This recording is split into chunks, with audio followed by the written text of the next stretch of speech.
का मुद्दा देख रहे हैं आप और आपके साथ इस वक्त मैं हूं अर्पिता आर्या। इस वक्त की बड़ी खबर सबसे पहले आपको बता दें, बीजेपी ने अब जेएनयू के नाम बदलने की मांग रखी है। पीएम मोदी के जेएनयू में स्वामी विवेकानंद की प्रतिमा अनावरण के बाद जेएनयू का नाम बदलने की मांग उठी। बीजेपी महासचिव सीटी रवि ने कहा कि जेएनयू का नाम बदलकर स्वामी विवेकानंद कर दिया जाए। हाल ही में गोवा, महाराष्ट्र और तमिलनाडु के प्रभारी बनाए गए बीजेपी महासचिव सीटी रवि ने कहा कि जेएनयू का नाम बदलकर स्वामी विवेकानंद के नाम पर रखा जाए। सीटी रवि ने अपने ट्वीट में लिखा कि स्वामी विवेकानंद भारत की विचारधारा के लिए खड़े हुए थे। उनके दर्शन और मूल्यों को भारत की ताकत दर्शाते हैं। ऐसे में ये सही होगा कि जेएनयू का नाम बदलकर स्वामी विवेकानंद विश्वविद्यालय कर दिया जाए। हमारे साथ हमारी सहयोगी इस वक्त जेएनयू से प्रियंका कांडपाल जुड़ चुकी है, वहीं कोलकाता से आशिका सिंह इस वक्त हमारे साथ मौजूद है। पहले रुख प्रियंका का कर लेते हैं। प्रियंका, किस तरीके की चर्चाएं गर्म है और वहां पर लोगों का मन क्या है, ये नाम अगर परिवर्तन होता है उसको लेकर? जी बिल्कुल अर्पिता, आपको बताना चाहेंगे कि जेएनयू में जब से विवेकानंद की जो स्टैचू है उसको लेकर जब से ये बात हुई थी कि वहां बनेगी, तब से विवाद था। बहुत पहले तैयार हो गई थी, लेकिन छात्रों के विरोध के बाद उसे ढक दिया गया था और अभी कुछ दिनों पहले इसका अनावरण जो है वो प्रधानमंत्री ने किया है। ये यूनिवर्सिटी गेट पर हम मौजूद हैं।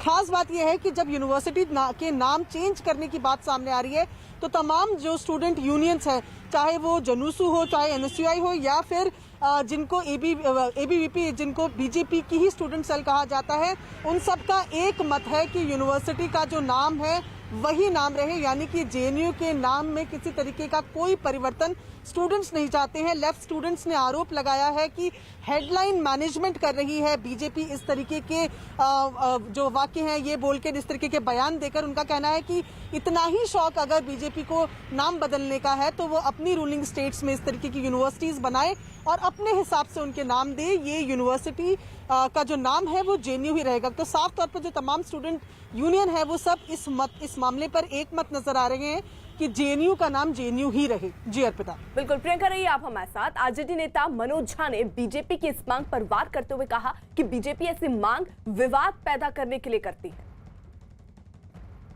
ये कौन है साहब, न जाने कौन है।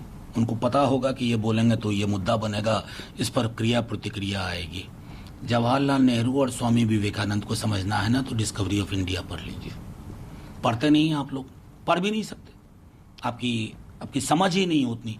आप तो 15-20 पन्नों की जो किताब व्हाट्सएप यूनिवर्सिटी प्रोवाइड करता है उस पर बात करते हैं। बहुत खूबसूरती से जवाहरलाल नेहरू जी ने डिस्कवरी ऑफ इंडिया में सब कुछ का जिक्र किया, और विवेकानंद जी को पूरा पढ़ लेंगे ना तो शायद समझ नहीं पाएंगे। विवेकानंद जी कबीर की तरह थे, कबीर को संभाल नहीं पाएंगे आप लोग।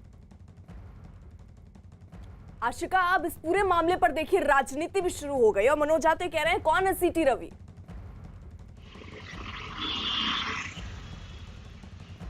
देखिए, पश्चिम बंगाल के लिए तो बहुत बड़ा नाम है, बहुत बड़ा मुद्दा है विवेकानंद।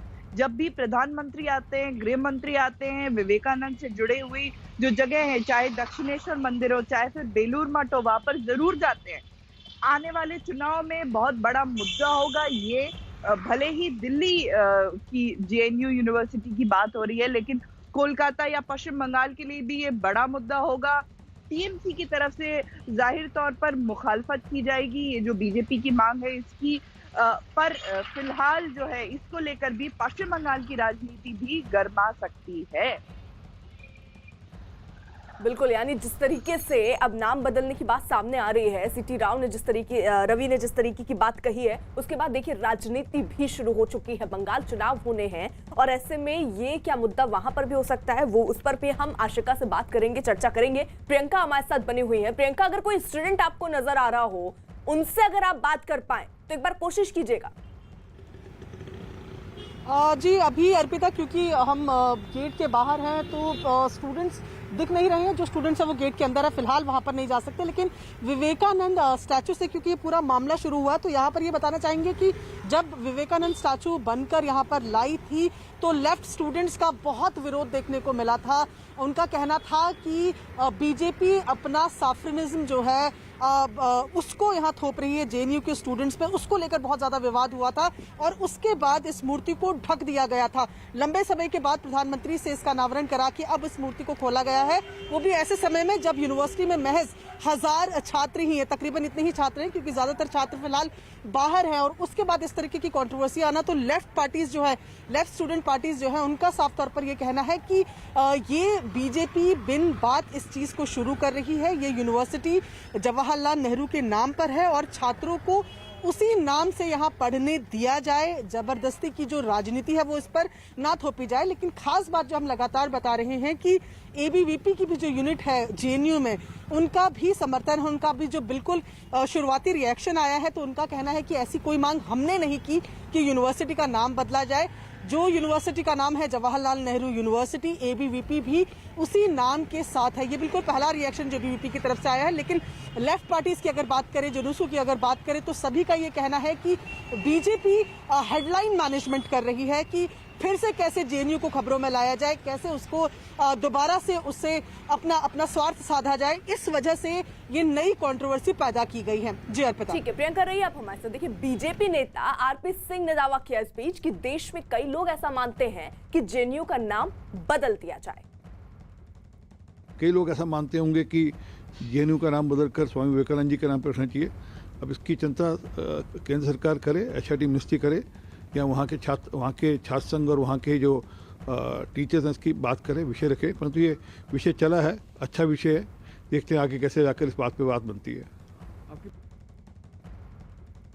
आशिका, पश्चिम बंगाल में जिस तरीके से आपने बताया विवेकानंद एक बड़ा नाम है, वहां पर हो भले ये दिल्ली में रहा है, आपने इस बात का जिक्र भी किया कि जेएनयू का ही जरूर मामला हो वहां नाम बदलने का, लेकिन क्या एक तीर से दो निशाने साधने की कोशिश यहां पर बीजेपी की तरफ से? बिल्कुल, चुनाव आ रहे हैं पश्चिम बंगाल में। पश्चिम बंगाल के लिए विवेकानंद जो है वो एक इमोशन के तौर पर है, लोगों के दिलों में बसते हैं। तो ऐसे समय में विवेकानंद का नाम लेना अपने आप में बड़ा संदेश देता है। वहीं ये भी साफ है कि इसको लेकर पश्चिम बंगाल की राजनीति जरूर गरमाएगी, चाहे लेफ्ट हो, चाहे कांग्रेस हो, चाहे टीएमसी हो, सभी इसके खिलाफ खड़े होंगे। वहीं बीजेपी की तरफ से लगातार ये जो मांग की जा रही है, इसका समर्थन होगा जाहिर तौर पर। तो आने वाले चुनाव में ये भी एक मुद्दा हो सकता है। इसके पहले हमने देखा था कि विद्यासागर, जिनकी मूर्ति टूटी थी अमित शाह की रैली के दौरान पिछले साल, वो भी बहुत बड़ा एक मुद्दा बने थे। तो इसी तरह से संभव है कि ये जो विवेकानंद का जो मुद्दा उठाया जा रहा है बीजेपी की तरफ से, ये भी एक चुनावी मुद्दा हो सकता है। अर्पिता जी, आशिका, रही आप हमारे साथ। इस बीच कांग्रेस नेता राशिद अल्वी ने भी बीजेपी को घेरते हुए दावा किया कि जेएनयू की बेइज्जती करने की कोशिश बीजेपी की आदत हो गई है। लाल नेहरू की बेइज्जती करना, राजीव गांधी, इंदिरा गांधी की बेइज्जती करना। विवेकानंद बीजेपी के नहीं थे, विवेकानंद पूरे देश के थे, जवाहरलाल भी पूरे देश के थे। भारतीय जनता पार्टी उनके खिलाफ बोलती है, ये दुर्भाग्यपूर्ण है। यह अकेला राजनीतिक दल है जो अपने पूर्वजों की मुखालफत करता है। जवाहरलाल नेहरू ने 9 साल जेलों में गुजारा इस देश की आज़ादी के लिए। बीजेपी एक मिसाल तो दे कि उनके किसी नेता ने जेल गए हों, आरएसएस का कोई नेता जेल गया हो। प्रियंका, जिस तरीके से देखिए राजनीति ये लग भी रहा था कि शुरू हो जाएगी, और राशिद अल्वी जिस तरीके से कह रहे हैं कि ये विवेकानंद सिर्फ अब बीजेपी के नहीं है, केवल राजनीति मुद्दा बनाने के लिए ये कोशिश कर रही है बीजेपी। जी बिल्कुल, और खास तौर पर जेएनयू जैसी यूनिवर्सिटी में जो कि लेफ्ट ओरिएंटेड है, जो गढ़ माना जाता है लेफ्ट का, वहां पर जैसे ही ये बात हुई कि विवेकानंद की स्टैचू लगेगी, तब से ही कंट्रोवर्सी चल रही है। तो जाहिर तौर पर जब विवेकानंद की जो स्टैचू है उसको लेकर इतना कंट्रोवर्सी चल रही है, जब पूरी यूनिवर्सिटी का नाम बदलने की बात आती है विवेकानंद के नाम पे, तो जाहिर है कि जो लेफ्ट पार्टीज के जो स्टूडेंट विंग है, जो लेफ्ट पार्टीज हैं, उनको एक मौका जरूर मिलेगा बीजेपी के खिलाफ बोलने का। खास तौर पर जेएनयू की अगर बात करें तो ये लेफ्ट का गढ़ माना जाता है। और ऐसे में जब ये बात शुरू हुई थी कि यहाँ विवेकानंद की एक बहुत बड़ी मूर्ति लगेगी, तब से ही छात्रों ने अपना विरोध प्रदर्शन शुरू कर दिया था। जब ये बात सामने आई कि प्रधानमंत्री जो है वो विवेकानंद स्टैचू का अनावरण करेंगे, उससे पहले भी छात्रों ने इसी गेट के बाहर प्रदर्शन किया था कि वो नहीं चाहते कि प्रधानमंत्री जो विवेकानंद स्टैचू है उसका अनावरण यहाँ पर करे, उसको लेकर भी प्रदर्शन था। ऐसे में स्टैचू का अनावरण हो गया है, लेकिन ये बात छात्रों के गले से नीचे नहीं उतर रही कि किस तरीके से बीजेपी जो है वो अब यूनिवर्सिटी का नाम बदलने में लगी हुई है। जवाहरलाल नेहरू यूनिवर्सिटी, खासतौर पर विवेकानंद की अगर बात करें तो जिस तरीके से आशिका बता रही थी, बंगाल में बड़ा नाम है, देश भर के लिए विवेकानंद एक बहुत बड़ा नाम है, लेकिन जेएनयू में उनको सैफरन कलर से, उनको भगवा रंग से जोड़कर देखा जाता है। ये माना जाता है कि विवेकानंद की स्टैचू को यहाँ पर जेएनयू में स्थापित करने का मकसद सिर्फ यही है कि लेफ्ट के गढ़ में आपने राइट के एक महान चिंतक की, महान जो विवेकानंद है उनकी स्टैचू रखकर तोड़ने की कोशिश लेफ्ट को की जा रही है, उनके इरादों को की जा रही है। तो उन्होंने, लेफ्ट स्टूडेंट विंग ने इनको पहले ही राइट विंग का आइडल मान लिया है और इसी वजह से ये कंट्रोवर्सीज जो है लगातार चल रही है। और यही कारण है कि जो लेफ्ट स्टूडेंट विंग है वो स्टैचू से लेकर नाम तक सब में अपना विरोध लगातार दर्ज करा रहा है। जी अर्पिता। ठीक है, वहीं जेडीयू नेता केसी त्यागी ने बीजेपी के इस मांग का विरोध किया। उन्होंने कहा कि विवेकानंद ने देश का नाम ऊंचा किया, लेकिन जेएनयू का नाम बदलने की मांग गलत है।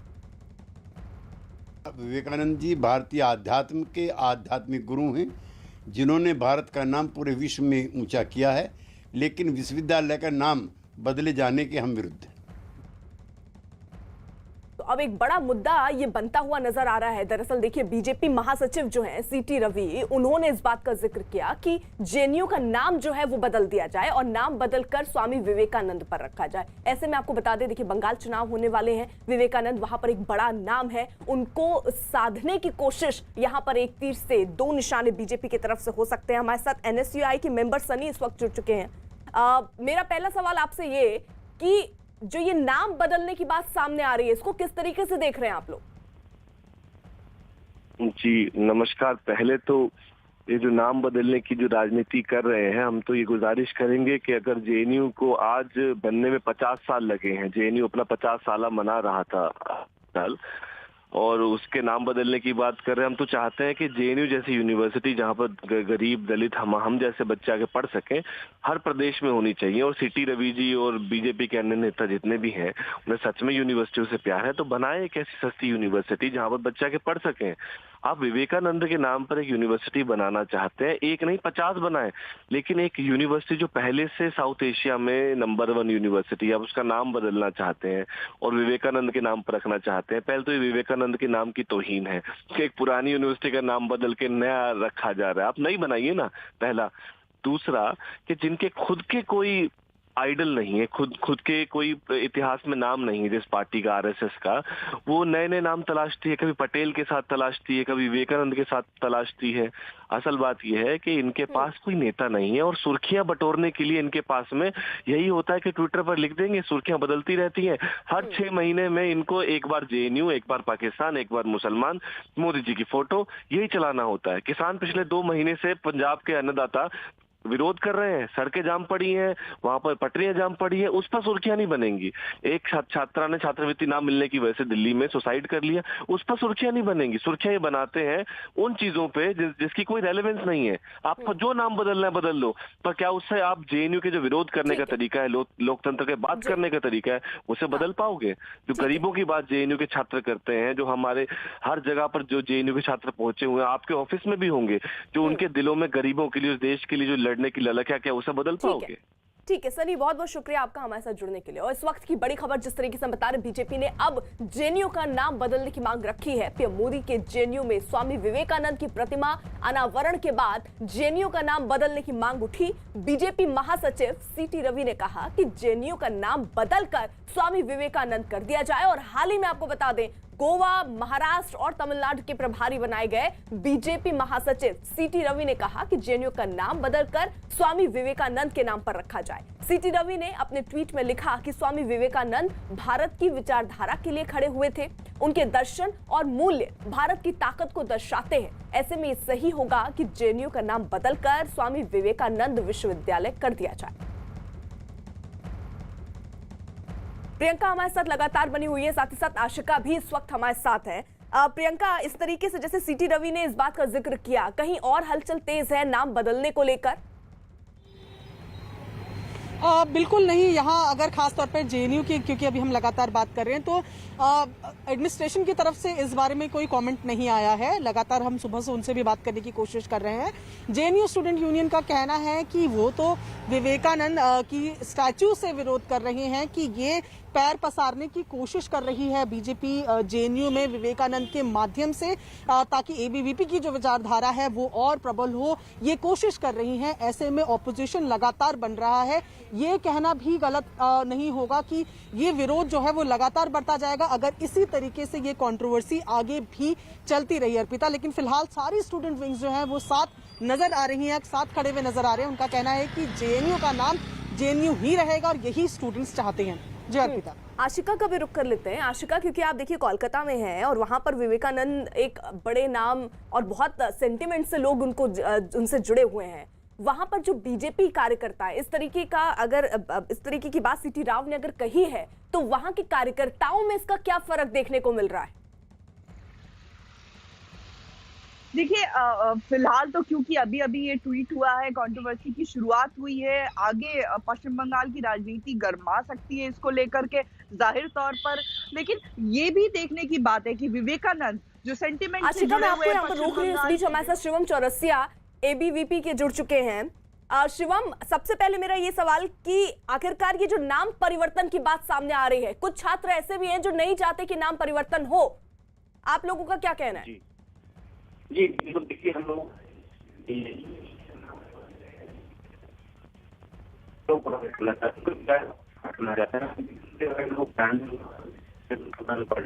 उनके बाद उनकी मूर्ति को कोई अपशब्द बना लेके। शिवम, आपकी आवाज नहीं आ रही है।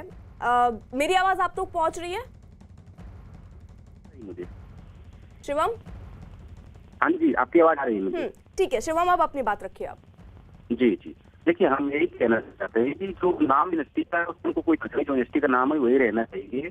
लेकिन विवेकानंद के जो विचार है, विवेकानंद के जो आइडियाज है, उस कार्य के लिए हम लोग लगे हैं। एबीपी के आइकन है विवेकानंद, उसके लिए हम लोग हमेशा प्रयासरत रहते हैं। उनकी मूर्ति का अनावरण हुआ, उनके विचारों को लोग जाने और उनकी मूर्ति जो यहाँ कैंपस में है उसका सम्मान करें, उसके कोई अपशब्द ना लेके उसके बारे में कोई इस तरह की टीका टिप्पणी ना करे। यही हमारी डिमांड है।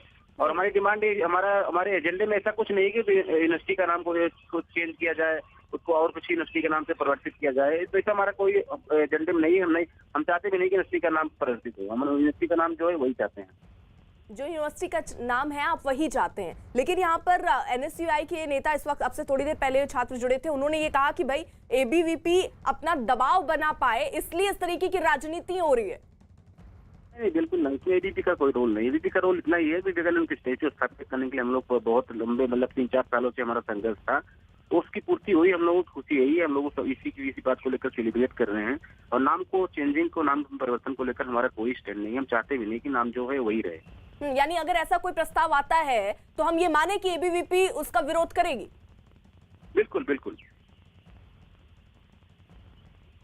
और हमारा ये डिमांड है कि जो मूर्ति लगी है उसको रिस्पेक्ट करें लोग और उनके आइडियाज को प्रसार करें। और किसी भी तरह का आपत्तिजनक टिप्पणी उनकी मूर्ति के पास या उनके कमेंट हो, इस तरह का पास ना किया जाए।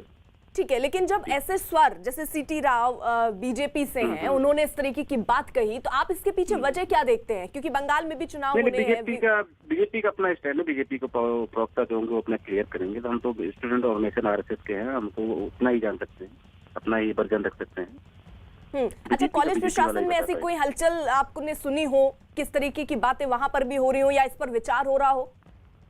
कैंपस में ऐसा कुछ नहीं है। जो सोशल मीडिया में ही चल रहा है। कैंपस में ऐसी कोई बात नहीं है। लोग अपने काम में लगे हैं। विवेकानंद स्टैच्यू का भी अनावरण हुआ है, लोग जाकर उसको देख रहे हैं, फोटो डाल रहे हैं, सेल्फी खींच रहे हैं। और वहाँ हम लोग अभी दीपावली पे दीपक भी जलाए थे। ऐसा कुछ नहीं कैंपस में। लेकिन शुभम, आप कह रहे हैं कि विवेकानंद की जो मूर्ति वहाँ पर है लोग उसका सम्मान करें। के सामने मूर्ति है, हम लोग वहाँ भी दीपक जलाए। 14 नवंबर को दीपावली पे हम लोग विवेकानंद की मूर्ति पे दीपक जलाए। बगल में साथ में नेहरू जी का बर्थडे था, तो हम लोगों ने ऐसा कोई हमारे वो आइडियोलॉजिकल डिफरेंसेस नहीं। उनको भी जाकर हम लोग जो है अपना जो है दीप जलाया। विवेकानंद उनका नेहरू जी को भी सेलिब्रेट किया, उनका बर्थडे था उस दिन। ऐसा कुछ नहीं है।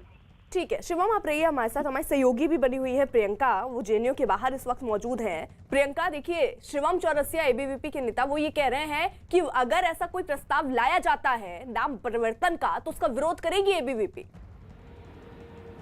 जी बिल्कुल, क्योंकि जैसे कि अभी शिवम भी बता रहे थे कि जेएनयू में जब से विवेकानंद के नाम के स्टैचू की बात हुई थी तब से कंट्रोवर्सी चल रही है।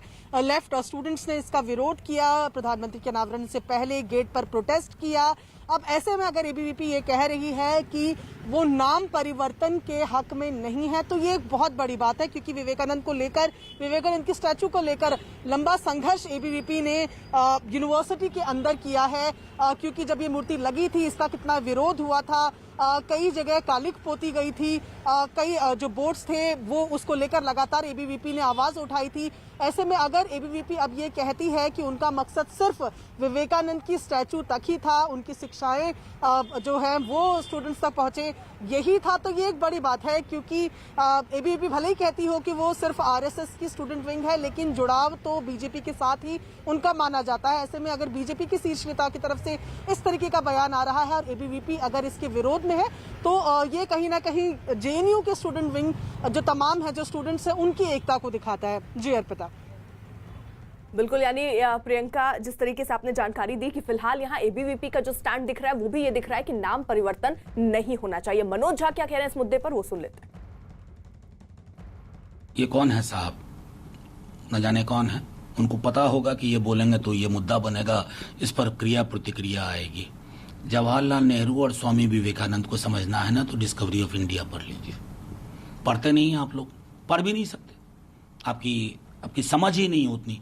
आप तो 15-20 पन्नों की जो किताब व्हाट्सएप यूनिवर्सिटी प्रोवाइड करता है उस पर बात करते हैं। बहुत खूबसूरती से जवाहरलाल नेहरू जी ने डिस्कवरी ऑफ इंडिया में सब कुछ का जिक्र किया, और विवेकानंद जी को पूरा पढ़ लेंगे ना तो शायद समझ नहीं पाएंगे। विवेकानंद जी कबीर की तरह थे, कबीर को संभाल नहीं पाएंगे आप लोग। वहीं बीजेपी नेता आरपी सिंह ने दावा किया कि देश में कई लोग ऐसा मानते हैं कि जेएनयू का नाम बदल दिया जाए। होंगे कि जेएनयू का नाम बदलकर स्वामी विवेकानंद जी के नाम पर रखना चाहिए। अब इसकी चिंता केंद्र सरकार करे, एचआरटी मिनिस्ट्री करे, या वहाँ के छात्र संघ और वहाँ के जो टीचर्स हैं इसकी बात करें, विषय रखें। परंतु ये विषय चला है, अच्छा विषय है, देखते हैं आगे कैसे जाकर इस बात पे बात बनती है। अनुराग ढांडा भी इस वक्त हमारे सहयोगी जुड़ चुके हैं। अनुराग, देखिए अब यहाँ स्टैंड एनएसयूआई का, एबीवीपी, दोनों ही पार्टियों के नेता जो हैं वो इस बात का जिक्र कर रहे हैं कि वो नहीं चाहते कि जेएनयू का नाम बदले, यानी वहां की जो छात्र संघ है वो नहीं चाहते कि जेएनयू का नाम बदले। देखिए, बिल्कुल ये एक तरीके से आप समझ सकते हैं कि नया चुनावी दंगल है। इससे पहले भी हम देख चुके हैं कि कई सड़कों का नाम बदलने की मांग हो चुकी है, कई सड़कों का नाम बदला जा चुका है। उत्तर प्रदेश में खासकर बात करें तो कई शहरों का नाम बदला जा चुका है।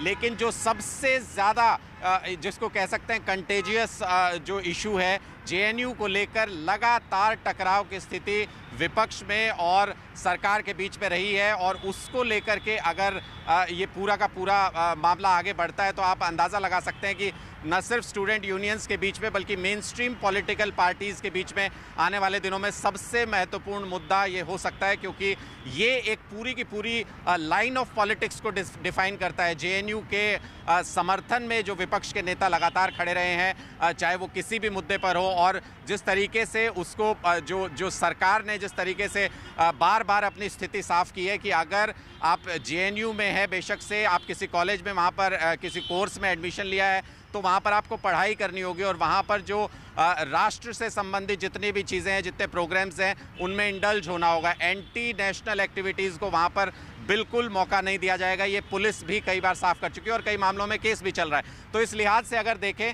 तो ये सबसे बड़ा एक पॉलिटिकल डिस्कशन का मुद्दा, पूरा एक डिस्कोर्स इस तरफ शिफ्ट होने वाला है आने वाले दिनों में। अगर देखें, अगर इस पर जिस तरीके से व्यूज़ आ रहे हैं अभी पॉलिटिकल पार्टीज़ के और पॉलिटिकल लीडर्स के, उसको अगर देखा जाए तो बिल्कुल अनुराग, जिस तरीके से आप जानकारी दे रहे हैं कि अब ये एक बड़ा मुद्दा दरअसल बन सकता है आने वाले दिनों में, वहीं कांग्रेस के सलीम अहमद ने इसे बीजेपी की साजिश बताया। This shows the mindset of the Bharatiya Janata Party leaders of the British policy divide and rule. I ask why? Why should we change the name of Jawaharlal Nehru University?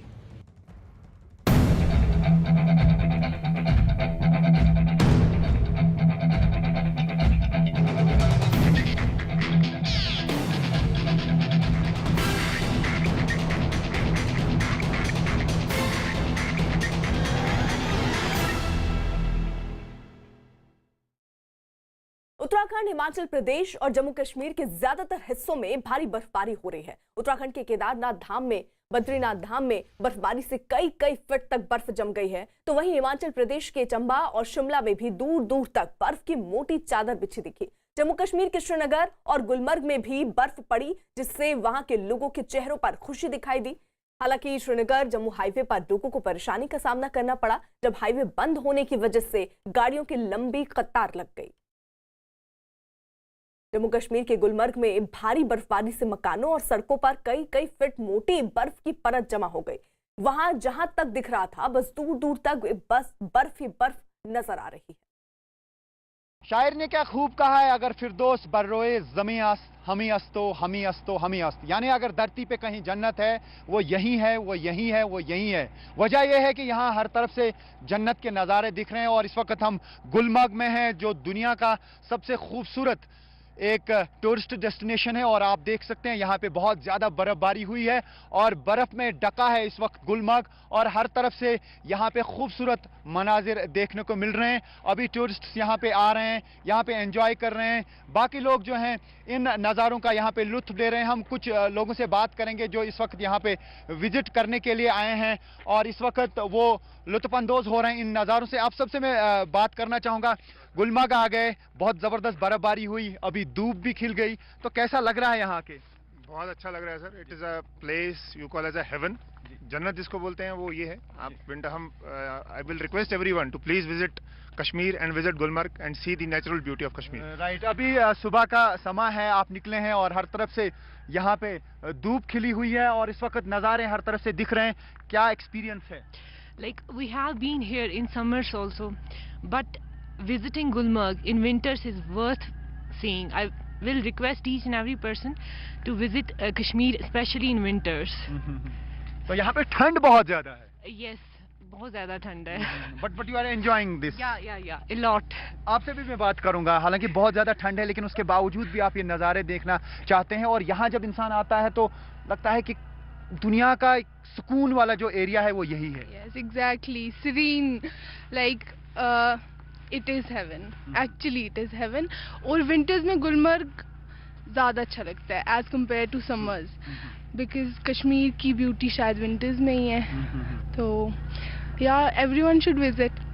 Right, इनका कहना है कि हर किसी को यहाँ आना चाहिए। मैं आपको दिखाना चाहूँगा, ये पूरा जो एरिया है आप देख सकते हैं, ये अफरवट का एरिया है, बहुत खूबसूरत है और दुनिया की बेस्ट स्कीइंग डेस्टिनेशन में से ये एक है। और यहाँ पे दुनिया भर से स्कीयर्स आते हैं और इन कद्दावर पहाड़ों पे स्नो स्कीइंग करते हैं और उसके बाद यहाँ गुलमर्ग के नज़ारे देखते हैं। मेरे साथ इस वक्त यहाँ के सजाद क्रालियारी भी हैं। आप मुझे बताइए, आप यहाँ पे, क्योंकि बर्फबारी हुई बहुत और आप यहाँ पे कैप्चर कर रहे हैं ये नज़ारे, क्या है अभी, यानी कि आपके पास ड्रोन कैमरा भी है, तो क्या हम ये कहें कि जो खूबसूरती है गुलमर्ग की, इसको आप हर साल कैप्चर करते हैं? आपके साथी भी हैं जो कैमरा लगा के हैं?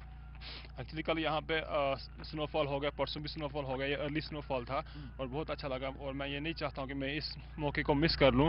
और मैं कल ऊपर भी गया था तो मैंने देखा कि बहुत सारे टूरिस्ट आ गए हैं और वो स्की भी कर रहे हैं और इतनी अर्ली स्की करना it's really a wonderful thing और बहुत अच्छा लग रहा है। अभी इस वक्त देखेंगे पूरी जो यहाँ पे ट्रीज़ हैं वो फुल ऑफ स्नो है और बहुत ज़बरदस्त नज़ारा दे रहे हैं। तो इसलिए मैं यहाँ पे आ गया, मैंने सोचा कोई प्रमोशनल वीडियो यहाँ पे बनाएं और कल से हम बना रहे हैं क्योंकि ज़बरदस्त स्नोफॉल यहाँ पे आज गिर गई है, तो इसका हम ज़रूर अच्छा सा वीडियो बनाएंगे। तो कश्मीर के बारे में कहा जाता है, जहाँ पे कैमरा लगाओ फ्रेम खुद सेट हो जाता है। यहाँ जहाँ कैमरा आप घुमाएं वहाँ खूबसूरती दिखती है। क्या आपके कैमरा में भी आज ऐसा ही दिख रहा है?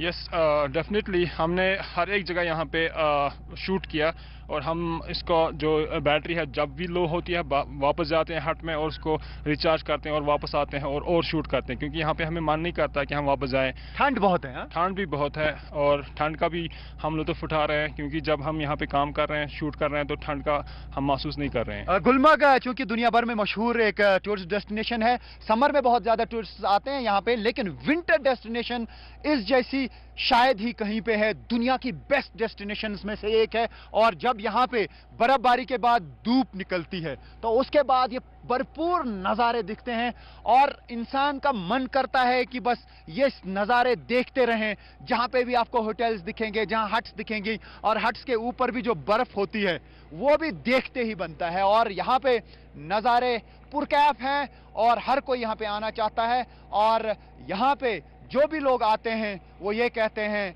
दिल मांगे मोर। जम्मू कश्मीर के श्रीनगर में बर्फबारी हो रही है, जिसकी वजह से सड़कें बर्फ की मोटी चादर वहां बिछ गई है। जम्मू श्रीनगर हाईवे पर जवाहर टनल के पास भी जबरदस्त बर्फबारी हुई, जिसकी वजह से लोगों को मुश्किलों का सामना करना पड़ रहा है। सड़कों पर बर्फ जमने की वजह से फिसलन बढ़ गई है। हालांकि प्रशासन सड़कों से बर्फ को हटाने में जुटा है। पहाड़ों पर लगातार हो रही बर्फबारी और भारी बारिश के चलते जम्मू श्रीनगर नेशनल हाईवे कल पूरा दिन बंद रहा था। आज हालांकि पार्शली तौर पर खोला गया है, कुछ गाड़ियों को छोड़ा जा रहा है। हम इस समय नगरोटा चेक पॉइंट के ऊपर हैं। यहाँ पर जो भी गाड़ी कश्मीर जाने के लिए आ रही है उसको यहाँ पर रोका जा रहा है और उसको डाइवर्ट किया जा रहा है दूसरी तरफ, क्योंकि कश्मीर की तरफ से आज कुछ गाड़ियों को जम्मू के लिए रवाना किया जा रहा है। लेकिन जम्मू से श्रीनगर जाने के लिए जो गाड़ियाँ हैं उनको जगह जगह पर जो बैरिकेडिंग की गई है वहाँ पर रोका जा रहा है, क्योंकि कश्मीर जाने के लिए आज गाड़ियों की जम्मू से अनुमति नहीं है, क्योंकि हाईवे बंद हो चुका है। रामबन और बनिहाल के पास काफ़ी लैंडस्लाइड हुआ है। जवाहर टनल पर बर्फबारी बहुत ज़्यादा हुई है, जिसके चलते पुलिस जो है वो हाईवे के ऊपर गाड़ियों को रोक रही है। हालांकि कुछ इलाके ऐसे हैं जहां पर बहुत ज़्यादा बर्फबारी हो चुकी है, जैसे डोडा किश्तवाड़ का इलाका है, रजौरी पुंछ का मुगल रोड जो है वहां पर भी बहुत ज़्यादा बर्फबारी हुई है। उसके चलते हाईवे को बंद किया गया है। पहाड़ों की अगर हम बात करें तो लगातार इस समय मौसम जो है वो बिगड़ा हुआ है, भारी बर्फबारी हो रही है। कुछ इलाके ऐसे हैं जिन इलाकों में लोग जो हैं वो बर्फबारी के चलते फंस चुके थे, जिन्हें सेना और पुलिस ने मिलकर वहाँ से रेस्क्यू किया था। हालांकि मैदानी इलाके की अगर हम बात करें तो आज जम्मू में मौसम जो है वो साफ है, धूप निकली हुई है और मौसम विभाग का कहना है कि जम्मू प्रोविंस का जो मैदानी इलाके हैं वहाँ पर धूप रहेगी, ज़्यादा बारिश नहीं होगी, लेकिन पहाड़ों पे अभी भी बारिश हो सकती है। इसी ही वजह है कि गाड़ियों को हाईवे के ऊपर ज़्यादा नहीं जाने दिया जा रहा। उत्तराखंड के कई इलाकों में जबरदस्त बर्फबारी हो रही है। इनमें चमोली भी शामिल है, जहां लगातार बर्फबारी होने की वजह से सड़कों पर 1 से 2 फीट बर्फ जम गई है। और यही नहीं, गाड़ियों के ऊपर भी बर्फ की मोटी चादर बिछ गई। पेड़ भी बर्फ की मोटी चादर से ढक गए, जिसकी वजह से लोगों को मुश्किलों का सामना करना पड़ा। लगातार हो रही बर्फबारी से लोगों के घर भी बंद नजर आए, क्योंकि कई जगहों पर घरों के दरवाजे तक बर्फ से ढके नजर आए हैं। तो पूरा ये इलाका देखिए आप, बर्फ ही बर्फ यहाँ पर नजर आ रही है। जो भी यहाँ पर गाड़ियां थी वो बर्फ से ढकी हुई नजर आ रही है। सड़कों पर बर्फ की मोटी चादर सी बिछी नजर आ रही है। ऐसे में आप बाहर निकल कर नहीं जा सकते, क्योंकि कई जगहों पर फिसलन की स्थिति से भी 2-4 होना पड़ रहा है। तो चमोली की तस्वीरें आप देख रहे हैं। ये गाड़ी जरा देखिए किस तरीके से लाल कलर की गाड़ी सफेद नजर आने लगी है, बर्फ से ढकी हुई पूरी तरीके से नजर आ रही है। लोगों के घर के बाहर कुछ यही स्थिति है, लोगों के घरों के छतों पर बर्फ जमी हुई नजर आ रही है। वही हिमाचल प्रदेश की जरा तस्वीर आपको दिखा दें। हिमाचल प्रदेश के कई इलाकों में सीजन की पहली बर्फबारी हुई, जिसमें चंबा का डलहौजी शामिल है। जोरदार बारिश के साथ जमकर बर्फबारी हुई और सड़कों में 1 फीट तक बर्फ जम गई। यही नहीं, पहाड़ियां भी बर्फ से ढक चुकी हैं। नवंबर के ही महीने में ऐसी बर्फ देखकर यहाँ लोग खुश, उन्हें उम्मीद है कि बर्फ से सेब की फसल भी अच्छी होगी और पर्यटन उद्योग को भी फायदा होगा। मौसम विभाग का मानना है कि अभी हिमाचल प्रदेश में बर्फबारी की शुरुआत हुई है और आने वाले वक्त में बारिश और बर्फबारी में तेजी भी आएगी। तो ये लोग जो इस मौसम में ये उम्मीद नहीं कर रहे थे कि इतनी भारी बर्फबारी होगी, अचानक से ये बर्फबारी होने लोगों के लिए खुशी की लहर लेकर आई। और साथ ही साथ अब लोगों का ये भी मानना है कि जो सेब की पैदावार है वो भी बढ़ेगी, उसकी फसल बेहतरीन होगी, साथ ही साथ पर्यटन को भी बढ़ावा मिलेगा। ऐसे मौसम का आनंद उठाने के लिए देश के कोने कोने से लोग पहुंचेंगे। हालांकि ये जो लोग दिख रहे हैं आपको तस्वीरों में, देखिए कितने खुश ये नजर आ रहे हैं, क्योंकि नवंबर में ही भारी बर्फबारी यहाँ पर हुई है। कई जगहों पर कई फीट तक बर्फ जम गई, जिसकी वजह से लोगों ने इस मौसम का खूब आनंद उठाया। यहाँ पे तो हम ठंड के कारण आए थे, लेकिन यहाँ पे हमें स्नोफॉल मिल गई और हम इतना एंजॉय कर रहे हैं यहाँ पे। और सबको डलहौजी यहाँ पे आना चाहिए इस टाइम पे, और आप यहाँ पे स्नोफॉल का इतना मजा ले सकते हो कि आप वापस जाने का भी नाम नहीं लोगे। यहाँ सीजन का फर्स्ट स्नोफॉल हुआ है, हमने यहाँ बहुत एंजॉय किया। हमने यहाँ आई लव डलहौजी लिखा स्नो में, हमने यहाँ हार्ट बनाया है, हमने यहाँ स्नोमैन बनाया है और हम यहाँ बहुत एंजॉय कर रहे हैं, बहुत ब्यूटीफुल सीनरी है। घर के अंदर जाने का मन ही नहीं कर रहा है, हम यहाँ पे बहुत एंजॉय कर रहे हैं और सबको एक बार डलहौजी जरूर आना चाहिए।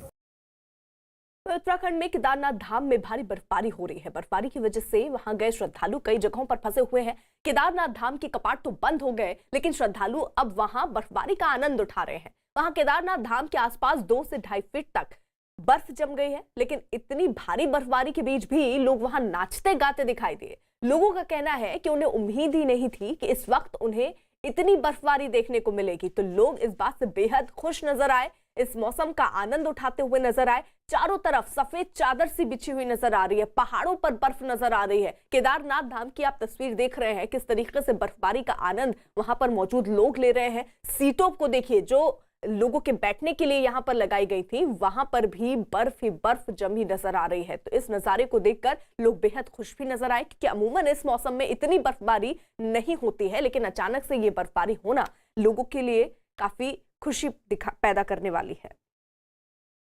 थी घर वाले तो पूरे मना कर रहे थे, मैं तो बस मेरी इच्छा थी कि मैं केदारनाथ जाऊं और अपना आप अकेला ही आया बस मैं, और आके बहुत अच्छा महसूस हो रहा। मुझे लगा था कि दर्शन नहीं हो पाएगा, लेकिन अचानक कुछ ऐसा हुआ कि मैं अंदर चला गया और मेरे दर्शन हो गए, और फिर बर्फबारी हो रही है तो काफ़ी अच्छा लग रहा है, मज़ा आ रहा है।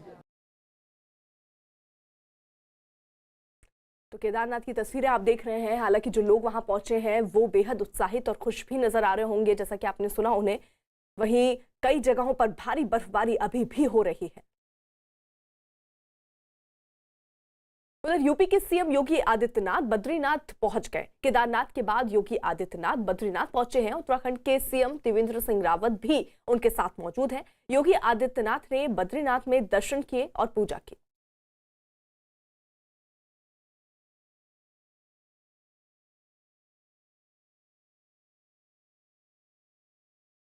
ये तस्वीरें जरा आप देखिए। यूपी के सीएम योगी आदित्यनाथ बद्रीनाथ पहुंच चुके हैं। केदारनाथ के बाद योगी आदित्यनाथ बद्रीनाथ पहुंचे हैं। हालांकि केदारनाथ में वहां मौसम खराब होने की वजह से उन्हें रात का ही क्योंकि प्रोग्राम था बद्रीनाथ पहुंचने का, लेकिन वो नहीं पहुंच पाए। सुबह देखिए योगी आदित्यनाथ और उनके साथ त्रिवेंद्र सिंह रावत इस वक्त नजर आ रहे हैं। कुछ देर पहले ही वो बद्रीनाथ पहुंचे।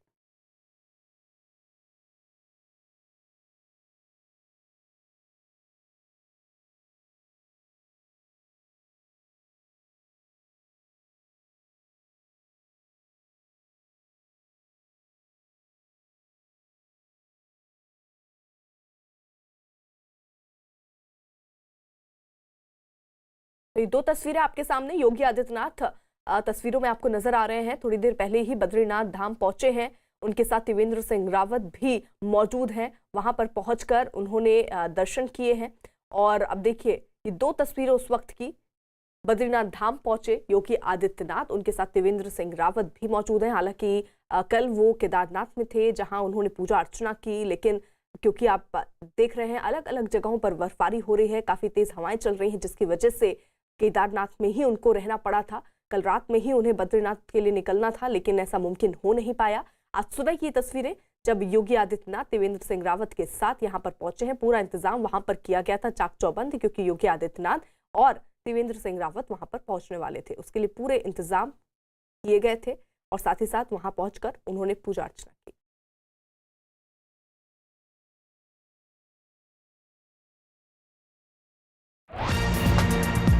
न्यूज 18 इंडिया NBA का सदस्य है और निष्पक्ष और जिम्मेदार पत्रकारिता के लिए बनाए गए नेशनल ब्रॉडकास्टिंग स्टैंडर्ड्स अथॉरिटी के नैतिक मानकों से संचालित होता है।